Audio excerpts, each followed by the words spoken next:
Hello दोस्तों, जय श्री कृष्णा। स्वागत है आपका चिक्कीज किचन में। तो दोस्तों, क्या सांबर बनाना आपको भी हेडेक लगती है? तो आज के बाद से नहीं लगेगी। तो आज हम घर में पड़ी कुछ बेसिक सब्जियां जैसे कद्दू लौकी से ही एकदम परफेक्ट साउथ इंडियन सांबर बनाकर तैयार करेंगे। और इसे बनाने के लिए आपको बहुत सारी सब्जियों की कट्टा पिट्टी नहीं करनी, ना ही बहुत तरह तरह की सब्जियां लेनी है। केवल 1 से 2 सब्जियों का इस्तेमाल करके ही आप एकदम परफेक्ट सांबर बना पाएंगे बिना कोई तामझाम के। और ये सांबर केवल 15 से 20 मिनट में बनकर तैयार हो जाता है। तो चलिए इसे बनाना शुरू करते हैं। रेसिपी जरा सी भी पसंद आए तो चैनल को सब्सक्राइब जरूर करें।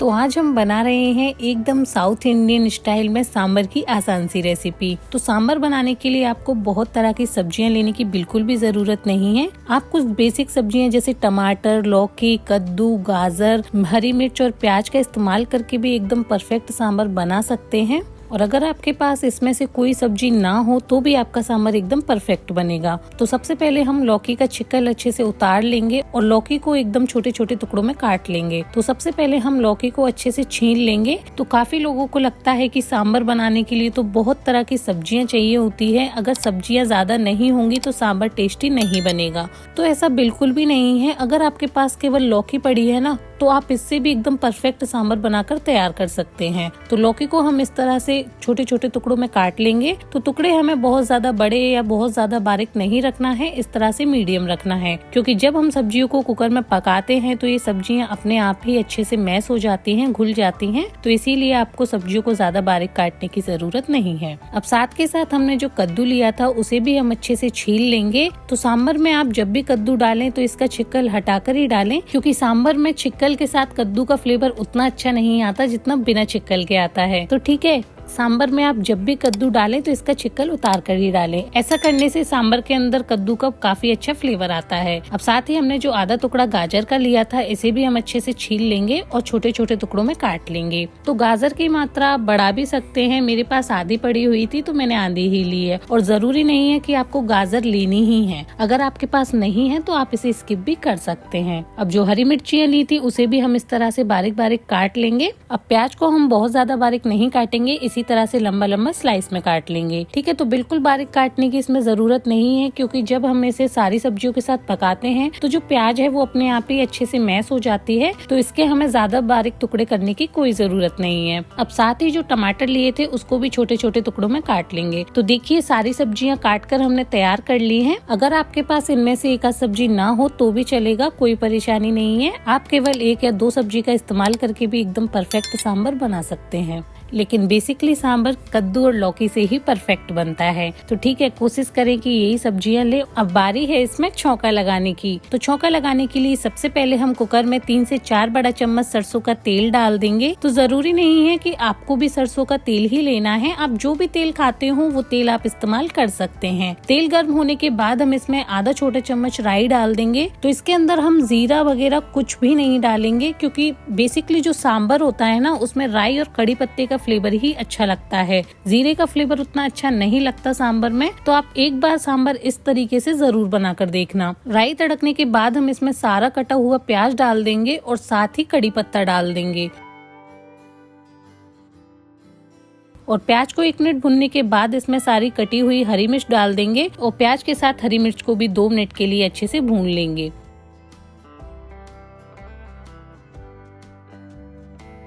तो देखिए, प्याज और मिर्ची अच्छे से भुन गई है। तो अब इसमें हम कटा हुआ टमाटर डाल देंगे और साथ ही कुछ सूखे मसाले डालेंगे, जिसमें हमने स्वाद के अनुसार नमक लिया है, 1 छोटा चम्मच धनिया पाउडर लिया है, 1/4 चम्मच हल्दी पाउडर लिया है और 1 चम्मच भर के लाल मिर्च पाउडर लिया है। सभी सूखे मसालों को प्याज, मिर्ची, टमाटर में अच्छे से मिला लेंगे और 1 मिनट तक इन्हें अच्छे से चलाते हुए भून लेंगे। तो जब आप ये सांबर इस तरीके से बनाएंगे ना तो ये एकदम होटल रेस्टोरेंट जैसा बनेगा, बिल्कुल परफेक्ट। तो देखिए, जो टमाटर हैं वो हल्के से मैश होने लगे हैं। तो अब इसमें हम एक एक करके सारी कटी हुई सब्जियां डाल देंगे।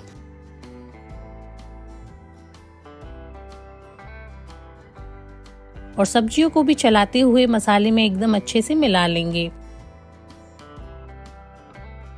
तो सब्जियां मसाले में एकदम अच्छे से मिल गई हैं। तो अब इसमें हम 1 छोटा चम्मच भर के गरम मसाला डाल देंगे और 2 चम्मच भर के सांबर मसाला डाल देंगे। तो सांबर में पूरा खेल सांबर मसाले का होता है, इसीलिए सांबर बनाने के लिए हमें बहुत ज्यादा मिर्च मसालों की जरूरत नहीं पड़ती। सिर्फ कुछ घर के मसाले और सांबर मसाले से ही एकदम परफेक्ट सांबर बनके तैयार हो जाता है।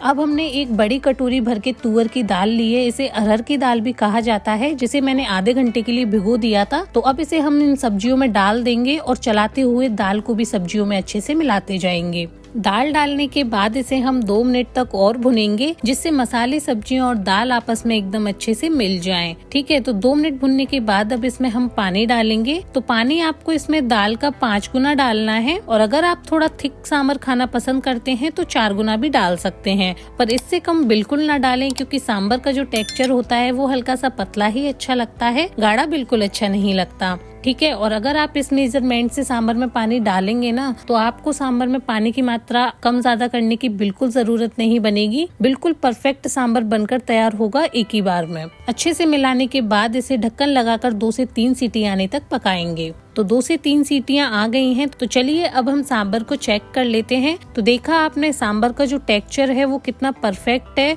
और इसकी जो सब्जियां हैं वो भी एकदम अच्छे से घुल गई हैं, छोटे छोटे ही टुकड़े रह गए हैं। तो बस सांबर के अंदर हमें सब्जियों के इसी तरह के बारीक बारीक टुकड़े चाहिए होते हैं। इससे जो सांबर होता है वो खाने में काफी अच्छा लगता है। अगर आप सब्जियों को एक्स्ट्रा मैश कर देंगे या घोंट देंगे तो ऐसे करने से जो सांबर है वो खाने में बिल्कुल भी अच्छा नहीं लगेगा। और देखिए सब्जियां कितनी अच्छे से पकी हैं कि आपको इसमें एक्स्ट्रा मैशर चला के सब्जियों को मैश करने की जरूरत बिल्कुल भी नहीं पड़ी। तो सांबर एकदम तैयार है। अब इसमें हम एक जबरदस्त तड़का लगाएंगे। तो तड़का लगाने के लिए सबसे पहले कढ़ाई में हम 3 से 4 बड़ा चम्मच सरसों का तेल डाल देंगे। तो तेल आप कोई सा भी ले सकते हैं, जो भी आप खाने में पसंद करते हो। तेल गर्म होने के बाद इसमें हम आधा चम्मच राई डालेंगे और साथ ही करी पत्ता डालेंगे। करी पत्ता और राई को अच्छे से चटका लेंगे। तो आपको इस तड़के में एक्स्ट्रा से जीरा वगैरह डालने की कोई जरूरत नहीं है, क्योंकि साउथ इंडियन जो सांबर होता है ना, उसमें बेसिकली राई और कड़ी पत्ते का ही तड़का लगाया जाता है, जीरा वगैरह नहीं डालते।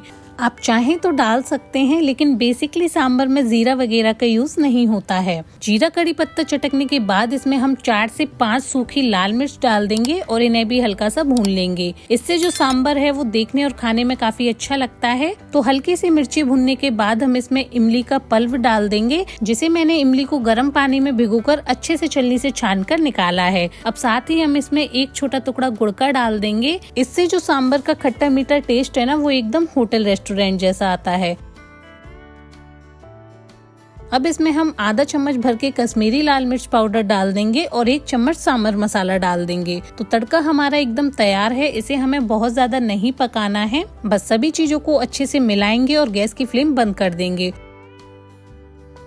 और तुरंत ही इस तड़के को सांबर में डाल देंगे और साथ ही बारीक कटा हुआ हरा धनिया डाल देंगे और सभी चीजों को सांबर में एकदम अच्छे से चलाते हुए मिला लेंगे। तो देखिए एकदम साउथ इंडियन सांबर बनकर एकदम तैयार है और इसका टेक्सचर देखिए एकदम परफेक्ट है, जैसा होटल रेस्टोरेंट में मिलता है ना, एकदम वैसा ही। तो मेरे बताए गए तरीके से आप ये साउथ इंडियन सांबर की रेसिपी एक बार जरूर ट्राई करें। ये बहुत ही ज्यादा लाजवाब बनता है और इसे आप डोसा इडली के साथ सर्व करें। तो मैं उम्मीद करती हूँ कि मेरी आज की सिंपल सी रेसिपी आप सभी को जरूर पसंद आई होगी। अगर आपको मेरी रेसिपी अच्छी लगे तो वीडियो को लाइक करें, कमेंट करके जरूर बताएं और अपने फ्रेंड्स एंड फैमिली में शेयर जरूर करें। और आगे भी ऐसी मजेदार और आसान सी रेसिपीज देखने के लिए आप अपने चैनल चिक्कीज किचन को सब्सक्राइब करना बिल्कुल न भूलें। धन्यवाद। मिलते हैं आपसे ऐसी ही नेक्स्ट रेसिपी के साथ। जब तक के लिए जय श्री कृष्णा।